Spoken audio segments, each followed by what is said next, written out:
నల్గొండ జిల్లాలో జరుగుతున్న రహదారులు మరియు వంతెనల నిర్మాణ పనులను వేగవంతం చేయాలని రోడ్లు, భవనాలు, సినిమాటోగ్రఫీ శాఖల మంత్రి కోమటిరెడ్డి వెంకటరెడ్డి అధికారులను ఆదేశించారు. పనుల్లో నాణ్యతకు ప్రాధాన్యం ఇవ్వడంతో పాటు పర్యవేక్షణను కట్టుదిట్టం చేయాలని సూచించారు.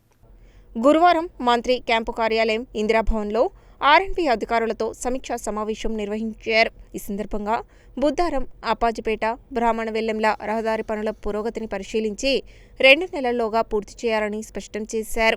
సోమనవాగుపై నిర్మాణంలో ఉన్న పగిడిమర్రి వంతెన పనులను 3 నెలల్లోగా పూర్తి చేయాలనే లక్ష్యంగా నిర్దేశించారు. పనుల్లో నాణ్యతకు ప్రాధాన్యం ఇవ్వడంతో పాటు పర్యవేక్షణను కట్టుదిట్టం చేయాలని సూచించారు. కనగల్ జంక్షన్ నుండి కనగల్ గ్రామం వరకు 4 లేన్ల రహదారి పనులను వెంటనే ప్రారంభించాలని అన్నారు. కనగల్, తిమ్మన్నగూడెం రహదారి పనులను వేగవంతం చేయాలని ఆదేశించారు.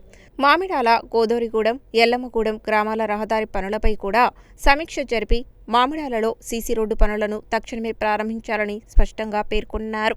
నార్కెట్పల్లి మండ్ర రహదారి పనులను వెంటనే ప్రారంభించాలంటూ సంబంధిత కాంట్రాక్టర్కు కఠిన ఆదేశాలు జారీ చేశారు.